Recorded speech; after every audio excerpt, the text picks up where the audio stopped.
Astaghfirullah. Innal hamdalillah nahmaduhu wa nasta'inuhu wa nastaghfiruh wa na'udzu billahi min shururi anfusina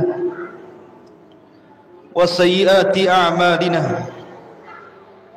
Man yahdihillahu fala mudilla lahu wa man yudlil fala hadiya lahu. Asyhadu an la ilaha illallah wahdahu rabbi la syarika lahu wa asyhadu anna Muhammadan abduhu wa rasuluhu alladzi la nabiyya ba'dahu. Faqala Allah azza wa jalla: Ya ayyuhalladzina amanu taqullaha haqqa tuqatih wa la tamutunna illa wa antum muslimun. Ma'asyiral muslimin yang dimuliakan Allah Subhanahu wa taala, usikum wa nafsi bi taqwallah faqad fazal muttaqun. Fa usalli wa usallimu ala sayyidina Muhammadin wa ala alihi wa sahbihi ajmain, amma ba'du. Ma'asyiral muslimin, jamaah sidang Jumat yang dimuliakan Allah Subhanahu wa taala, sebelum khatib menyampaikan khutbahnya, biasa khatib menyampaikan wasiat untuk khatib pribadi dan tentunya untuk jamaah sekalian. Marilah kita meningkatkan takwa kita kepada Allah Subhanahu wa taala di hari Jumat ini. Tak lupa kita bersalawat kepada Nabi sallallahu alaihi wasallam. Allahumma salli ala sayyidina Muhammad wa ala alihi wa sahbihi wa man sara ala nahjihi ila yaumiddin. Ma'asyiral muslimin yang dimuliakan Allah Subhanahu wa taala, Allah Subhanahu wa taala berfirman tepatnya dalam surah At-Taubah, atau tepatnya lagi pada ayat ke-36 dalam surah At-Taubah. A'udzu billahi minasyaitonir rajim. Bismillahirrahmanirrahim. Inna iddatash syuhuri indallahi 12 syahran fi kitabillah Yawma khalaqas samawati wal ard minha arba'atun hurum Dzalikad dinul qayyim fala tadlimu fihinna anfusakum. Allah Subhanahu wa taala berfirman, sesungguhnya bilangan bulan dalam setahun itu jumlahnya 12 bulan tatkala Allah menciptakan langit dan bumi. Itulah agama Allah yang lurus. Oleh karena itulah maka jangan pernah kalian melakukan kezaliman di 4 bulan dari 12 bulan yang Allah sudah tentukan, yang disebut dengan Ashhurul Hurum, bulan-bulan mulia. Minha arba'atun hurum, dari 12 bulan itu ada 4 bulan mulia yang disebut dengan Ashhurul Hurum. Nabi SAW ketika menjelaskan makna arba'atun hurum, 4 bulan yang disebut dengan bulan-bulan mulia tersebut, kata Nabi SAW, salasatun mutawaliyatun Dzulqa'dati wa Dzulhijjati wal Muharram war Rajabul Mudhar bainal Jumada wa Sya'ban. Yang dimaksud 4 bulan yang mulia dan suci itu, kata Nabi SAW, letaknya 3 berturut-turut dan 1 terpisah. Adapun yang berturut-turut, pertama bulan Dzulqa'dah, dan sekarang kita berada di bulan Dzulqa'dah. Kemudian bulan Dzulhijjah, kemudian bulan Muharram, dan ini berturut-turut. Dzulqa'dah, Dzulhijjah, Muharram, ini bulan-bulan mulia. Dan 1 terpisah, kata Nabi SAW, bulan Rajab, bulan di antara Jumadil Akhir dan juga bulan Sya'ban. Artinya kita berada di bulan hurum, bulan yang sangat mulia. Maka siapapun yang memuliakan bulan-bulan hurum, maka Allah Subhanahu wa taala akan muliakan dia. Dan siapapun yang menghina atau merendahkan bulan-bulan hurum, maka jangan salahkan kalau Allah Subhanahu wa taala merendahkan dia. Ma'asyiral muslimin yang dimuliakan Allah Azza wa Jalla, dari bulan-bulan hurum atau bulan-bulan suci ini, tentu yang paling utama dan yang paling afdal adalah bulan Dzulhijjah. Maka pada kesempatan khutbah kali ini kita akan membicarakan tentang fadlu syahri Dzulhijjah, keutamaan bulan Dzulhijjah, bulan yang jatuh setelah bulan Dzulqa'dah. Artinya kita berada di permulaan bulan Dzulqa'dah, dan setelah bulan Dzulqa'dah ini kita akan menghadapi bulan Dzulhijjah. Kenapa saya tertarik ingin menjelaskan keutamaan bulan Dzulhijjah? Karena di bulan Dzulhijjah ini ada hari-hari di dalam dunia yang jauh lebih baik dibandingkan hari-hari yang lainnya, yang disebut dengan Ashru Dzulhijjah, 10 awal bulan Dzulhijjah. Ma'asyiral muslimin yang dimuliakan Allah Subhanahu wa taala, Abdullah ibn Abbas radhiyallahu anhuma meriwayatkan sebuah hadis dari Nabi sallallahu alaihi wasallam, "Ma min ayyamin al-'amalu as-salihu ahabbu ila Allah min hadhihi al-ayyam al-ashr." Qalu ya Rasulullah, wala al-jihad fi sabilillah. Qala wala al-jihad fi sabilillah illa kharaja rajulun bi nafsihi wa mali wa lam yarji min dhalika bi syai'in. Kata Nabi SAW, tidak ada hari-hari dalam setahun yang kalau kita beramal saleh lebih dicintai oleh Allah dibandingkan orang yang beramal saleh di hari-hari yang 10 ini. Maksudnya 10 awal bulan Dzulhijjah. Kemudian sahabat bertanya kepada Nabi SAW, Rasul, apakah orang yang beramal saleh di 10 awal bulan Dzulhijjah itu pahalanya sama dengan orang yang berjihad? Kata Nabi SAW, tidak. Bahkan orang yang beramal saleh di 10 awal bulan Dzulhijjah jauh lebih istimewa dibandingkan orang yang berjihad di jalan Allah Subhanahu wa taala.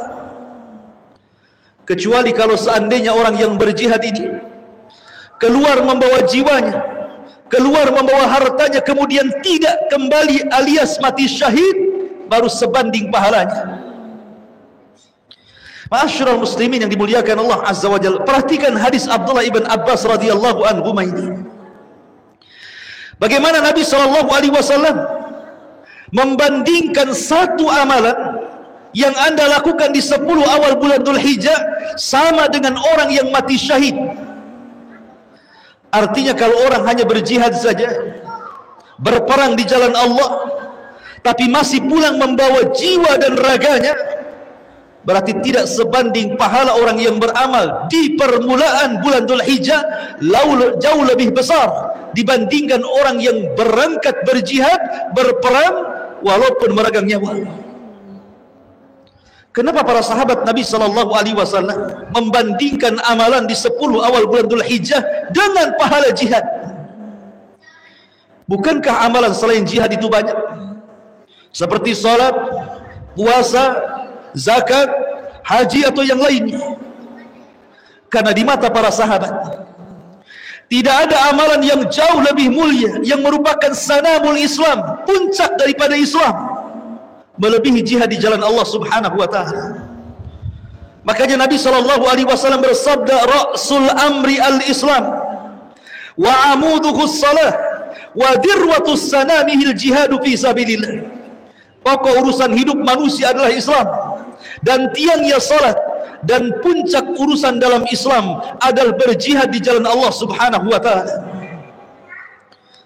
Jihad yang merupakan sanamul Islam, puncak daripada ketinggian Islam, rupanya tidak lebih besar pahalanya dibandingkan orang yang beramal di 10 awal bulan Dzulhijjah.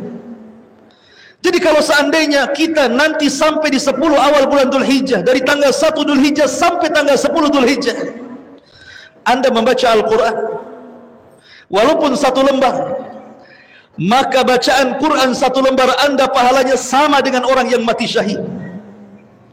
Kalau Anda kemudian bersedekah walaupun hanya 10.000, tetapi Anda sedekahkan di permulaan Dhul Hijjah sampai ke tanggal 10 Dhul Hijjah, berarti pahalanya sama dengan orang yang mati syahid.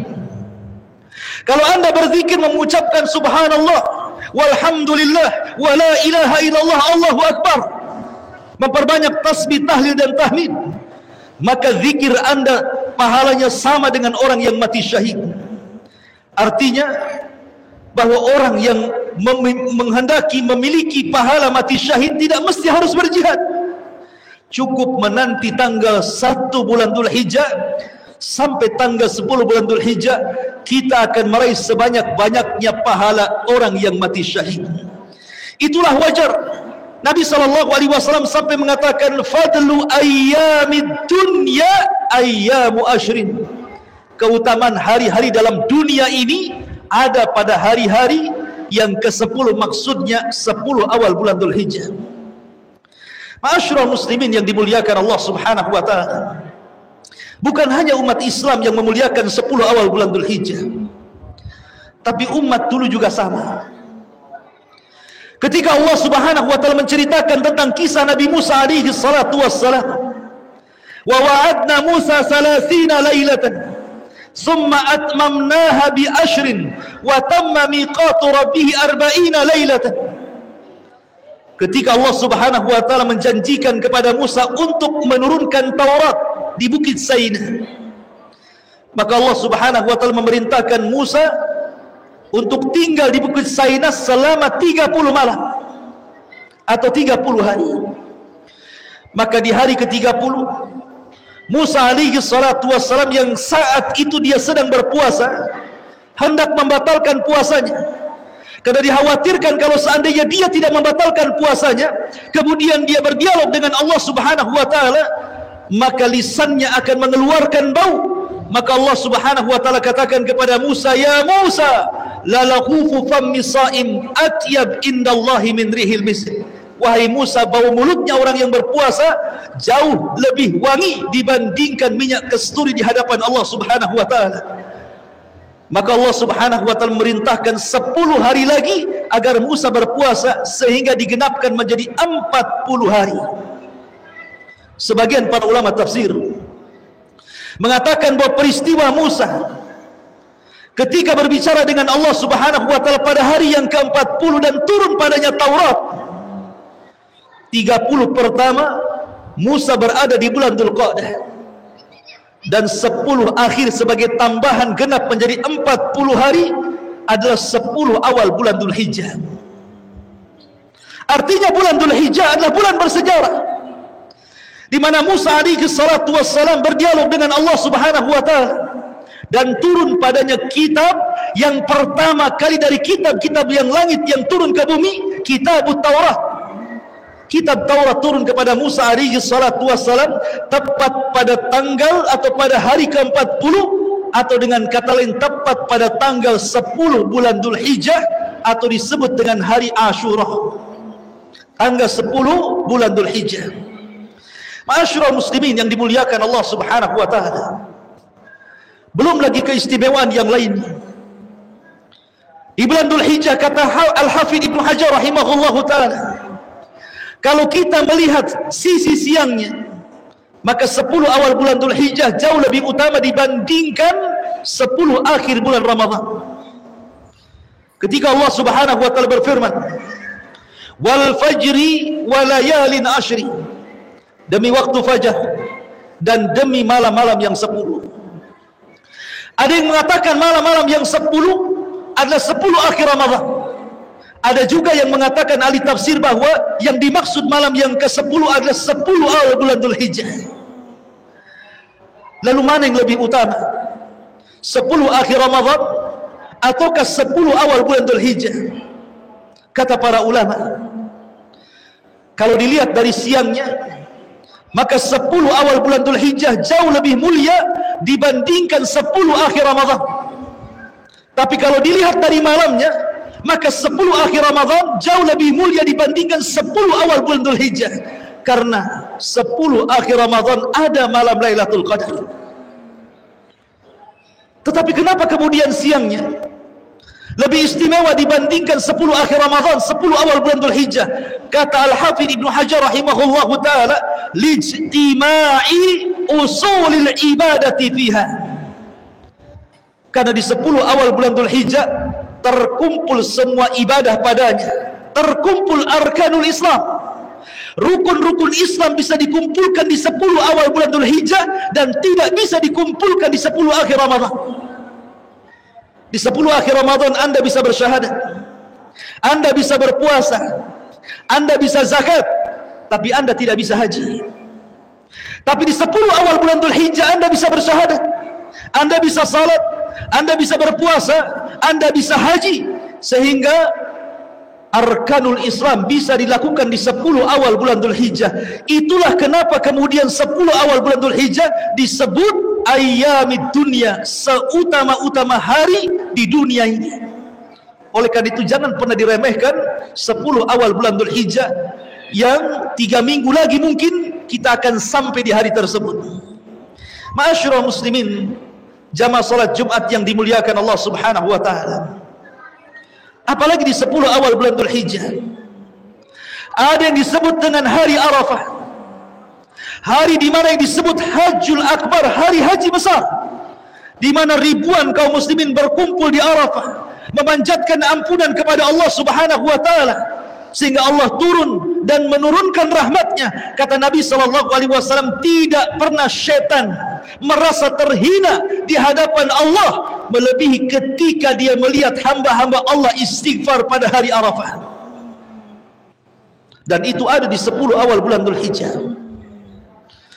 Kemudian juga di 10 awal bulan Dhul Hijjah ada yang disebut dengan Yaumun Nahri, hari penyembelihan kurban. Yang disebutkan oleh Nabi SAW, tidak ada hari yang lebih istimewa di hadapan Allah Subhanahu wa taala dibandingkan hari saat Anda menumpahkan darah kurban. Itulah Yaumun Nahri. Ketika Nabi SAW di hadapan para sahabatnya mengatakan, tepat pada tanggal 10 bulan Dhul Hijjah, kata Nabi SAW, tahukah kalian hari apa ini? Sahabat mengatakan, Allah dan Rasulnya yang tahu. Maka Nabi SAW mengatakan, bukankah ini hari penyembelihan kurban? Maka sahabat mengatakan, tentu wahai Rasul. Kemudian Rasul mengatakan, tahukah kalian bulan apa ini? Maka sahabat mengatakan, Allah dan Rasulnya yang tahu. Kata Nabi SAW, bukankah ini bulan Dhul Hijjah? Maka sahabat mengatakan, iya wahai Rasul. Kemudian Nabi SAW mengatakan, tahukah kalian tempat ini maksudnya Al-Haram? Maka kemudian sahabat mengatakan, Allah dan Rasul yang tahu. Maka Rasul mengatakan, bukankah ini Baladul Haram? Maka Nabi SAW mengatakan, inna dima'akum wa amwalakum wa a'radakum haramun ka hurmati yaumikum hadha fi syahrikum hadha fi baladikum hadha. Kata Nabi SAW, ingatlah darah-darah kalian, harta-harta kalian, kehormatan kalian haram untuk ditumpahkan, untuk diambil, untuk dirobek, seperti haramnya hari ini, maksudnya hari Arafah, seperti haramnya bulan ini, maksudnya bulan Dhul Hijjah, seperti haramnya negeri ini, maksudnya Baladul Haram, Makkah Al-Mukarramah. Itulah keutamaan 10 awal bulan Dhul Hijjah. Oleh karena itu, ma'asyiral muslimin yang dimuliakan Allah Subhanahu wa taala, apa yang harus kita hadapi? Apa yang harus kita siapkan untuk menjelang 10 awal bulan Dhul Hijjah? Yang pertama, bertobatlah kepada Allah Subhanahu wa taala. Yang kedua, jauhi dosa. Karena siapapun yang melakukan perbuatan dosa di bulan-bulan suci Dzulqa'dah, Dhul Hijjah dan Muharram, maka dosanya atau besar dosanya akan dilipat gandakan dibandingkan Anda melakukan dosa di luar bulan-bulan suci. Kalau seandainya di bulan ini, bulan Dzulqa'dah atau nanti bulan Dhul Hijjah, Anda melakukan dusta, dusta berdusta, berdosa, ghibah berdosa, hasad berdosa, Tapi kalau seandainya dilakukan di bulan Dzulqa'dah, Dzulhijjah ataupun Muharram, maka dosa ghibah jauh lebih besar, dosa dusta jauh lebih besar, dosa hasad jauh lebih besar, dan begitu seterusnya. Tapi sebaliknya, orang yang banyak mengamalkan amalan saleh, orang yang banyak membaca Al-Quran, bersedekah dan melakukan amal saleh apapun di bulan-bulan suci ini, kata Qatadah Ibn Di'amah rahimahullahu ta'ala, maka pahalanya akan dilipat gandakan dibandingkan anda melakukan amal saleh di bulan-bulan yang lainnya. Barakallahu fikum, aqulu ma tasma'un, aqulu qawli hadha wastaghfiru innahu huwal ghafurur rahim.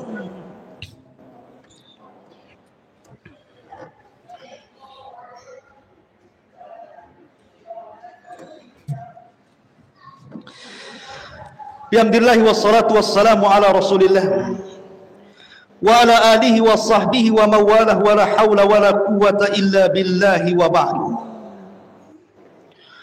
Lalu apa sunnah yang disunnahkan Rasul apabila kita menginjak di permulaan bulan Dzulhijjah 1 sampai 10 Dzulhijjah?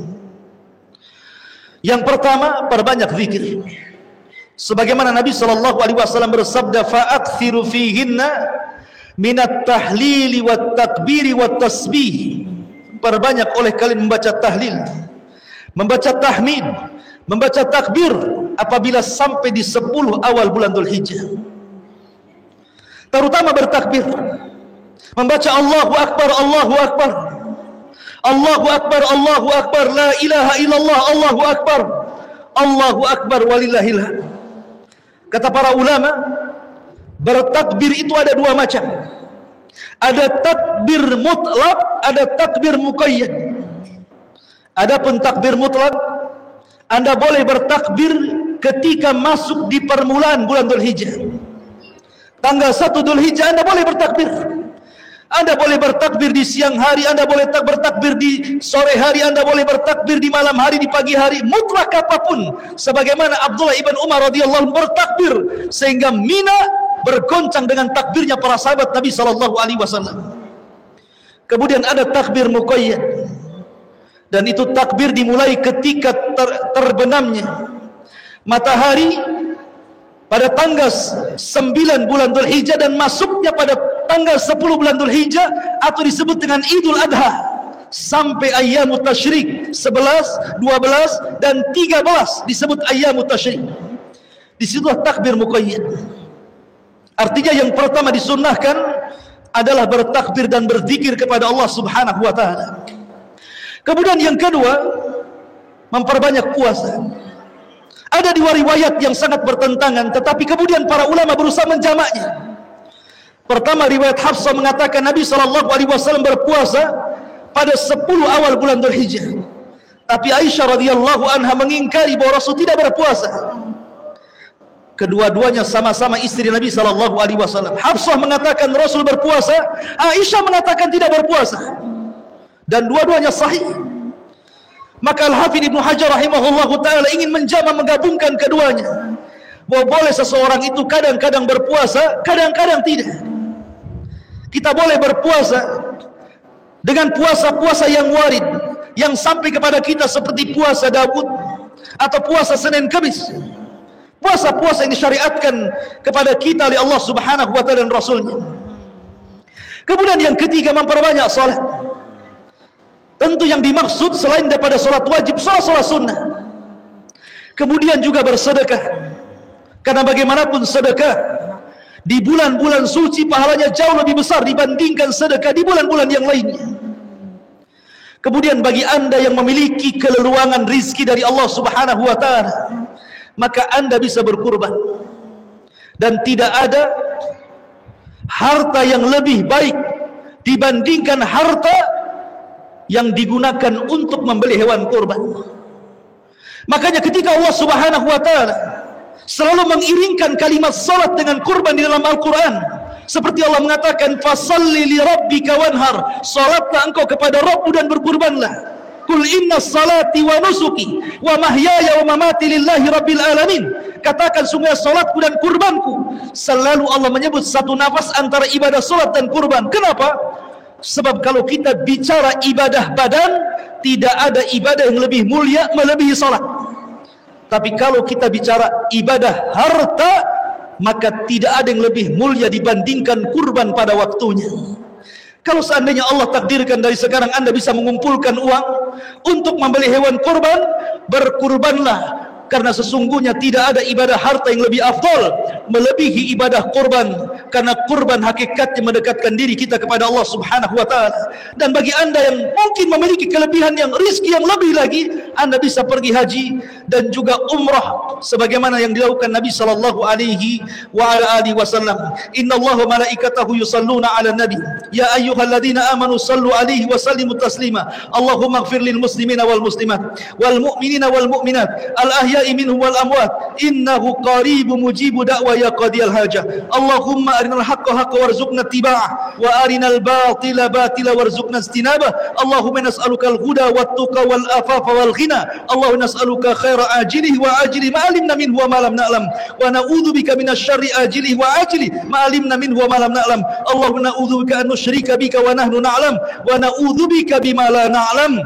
Allahumma rabbana zalamna anfusana wa illam taghfir lana wa tarhamna lanakunanna minal khasirin. Rabbana atina fid dunya hasanah wa fil akhirati hasanah wa qina adzabannar. Wa sallallahu ala sayyidina Muhammadin wa ala alihi wa sahbihi ajmain. Qumu lis salatil jum'ah rahimakumullah.